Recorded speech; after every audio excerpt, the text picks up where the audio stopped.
నేను సర్జన్ని కాబట్టి surgery department అసలు ఎక్కడ మొదలవుతుంది? మనకి మొదటి కాంటాక్ట్ పేషెంట్, ఒక రోగికి డాక్టర్కి మొదటి కాంటాక్ట్ మనకి మా పొద్దున పూట ఓపీలో స్టార్ట్ అవుతుంది.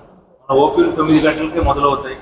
మన డాక్టర్లు అందరూ అక్కడే ఉంటారు, 9 గంటల నుంచి అవైలబుల్గా ఉంటారు. ఈ సర్జరీకి సంబంధించిన అంటే కాళ్ళకి పుళ్ళు పడ్డవాళ్ళు, పొట్టలో నొప్పి, ఈ థైరాయిడ్, రొమ్ములో గడ్డలు, ఆడవాళ్ళకి ఇట్లాంటి సమస్యలన్నీ కూడా మన 19వ నంబర్ ఓపీలో మొదలవుతాయి. హెర్నియా, హైడ్రోసీలు ఇట్లాంటివన్నీ బీజాలకు సంబంధించింది ఇవన్నీ కూడా అక్కడ మొదలవుతాయి.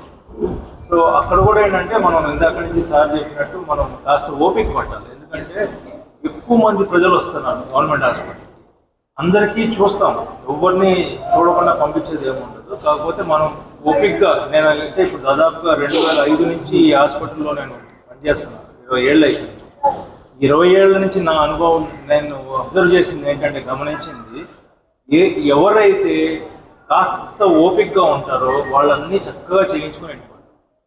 అనవసరంగా హడావుడిపడి, తొందరపడి, కాస్త మా మీద ఒత్తిడి తీసుకొచ్చి ఇట్లా చేయించుకున్న వాళ్ళకి ఎక్కడో ఒక చోట ఏదో ఒకటి ఇబ్బంది వస్తుంది. సో ఒక రోజు కాకపోతే ఇప్పుడు ఎమర్జెన్సీ అనుకోండి, అసలు ఆగం, ఎవరు చెప్పినా ఆగం.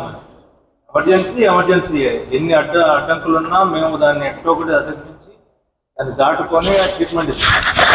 హడావుడి లేని కోసం మనం ఓపికగా కనుక ఉంటే ఏమవుతుందంటే, మనం చక్కగా దానికి కావాల్సిన పరీక్షలన్నీ చేసి దాన్ని మనం ఖచ్చితంగా ఏంటంటే దానికి ఇవ్వాల్సిన ట్రీట్మెంట్, అది మందులతో తగ్గేవి అయితే మందులతో తగ్గిస్తాం, ఆపరేషన్ చేయాలంటే ఆపరేషన్ చేస్తాం. అట్లా ఓపీ ప్రతిరోజు 9 గంటల నుంచి సాయంకాలం 4 గంటల దాకా చూస్తున్నాం. అంటే మధ్యాహ్నం 2 లోపల వచ్చిన వాళ్ళకి ఏంటంటే పొద్దున్నే అన్ని పరీక్షలన్నీ అయిపోతాయి. అయిపోయిన తర్వాత ఆ పరీక్షలన్నీ మేము మధ్యాహ్నం మళ్ళీ 3 నుంచి 4 వరకు అవన్నీ చూసి ఆ సమస్యలను పరిష్కరించి పంపించేసేవాళ్ళని పంపించేస్తాం. లేదు ఈ పేషెంట్కి అడ్మిషన్ కావాలి అనుకుంటే వాళ్ళని అడ్మిట్ చేసి ట్రీట్మెంట్ ఇస్తాం. ఇవన్నీ కూడా రొటీన్గా జరిగేవి. వారానికి 6 రోజులు, సోమవారం నుంచి శనివారం దాకా ఈ ఓపీ పొద్దున్న 9 గంటల నుంచి 4 గంటల దాకా చూస్తూనే ఉంటాం. ఆ గడువు దాటిపోయిన తర్వాత ఎమర్జెన్సీ వార్డు 1వ నంబర్, ఇందాక మన డాక్టర్ గారు చెప్పినట్టు 24 గంటలు, వారానికి 7 రోజులు, సంవత్సరానికి 365 రోజులు, పగలు రాత్రి ఎప్పుడైనా సరే ఎమర్జెన్సీ. కాకపోతే ఇక్కడ మా వైపు నుంచి ఒక్క రిక్వెస్ట్ ఏంటంటే, ఇప్పుడు పొద్దున పూట అంటే ఒకసారి మీ వైపు నుంచి కూడా కరెక్టే, వేరే ఊరి నుంచి వచ్చిన వాళ్ళు ఉంటారు, పొద్దున అక్కడ టైంకి లేట్ అయిపోయారు, అట్లాంటప్పుడు మేము ఎమర్జెన్సీకి వెళ్ళి మాకు ట్రీట్మెంట్ ఇవ్వండి అని అడగచ్చు. కాకపోతే అక్కడ ఏంటంటే పరిస్థితి, ఎమర్జెన్సీలో ఎమర్జెన్సీ పేషెంట్లకి ముందు మేము ప్రయారిటీ ఇస్తాం, ముందు వాళ్ళకి ఇంపార్టెన్స్ ఇవ్వాలి.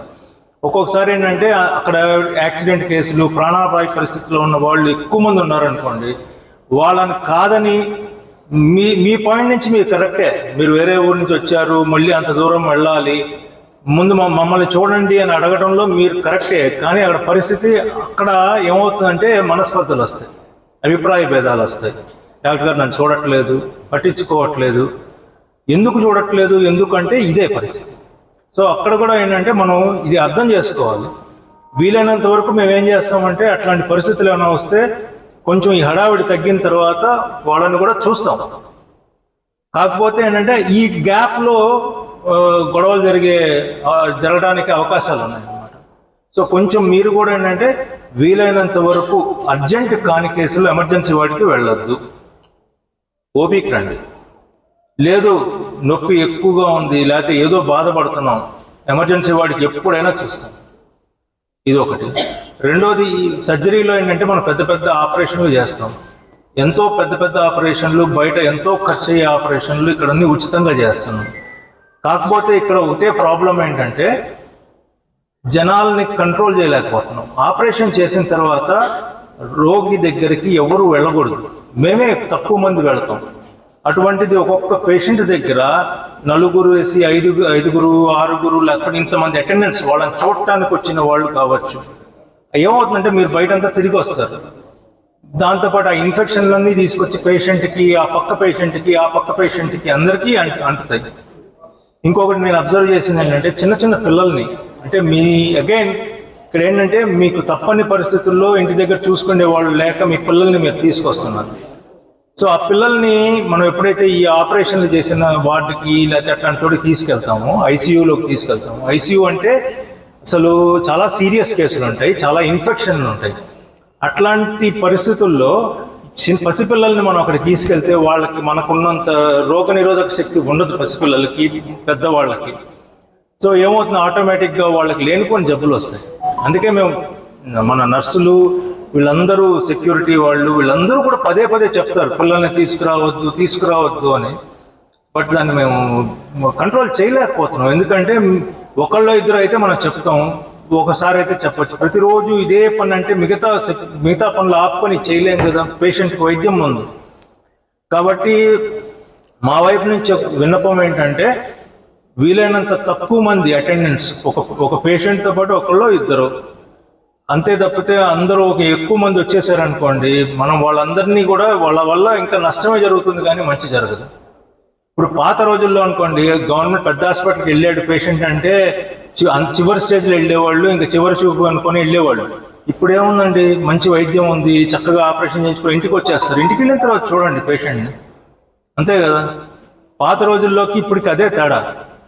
వైద్యం మెరుగైంది, పేషెంట్లు ఇవాళ గుండె ఆపరేషన్ కానీ మెదడుకి ఆపరేషన్ చేయించుకున్నా ఏం చేసినా చక్కగా ఇంటికి వెళ్తున్నారు.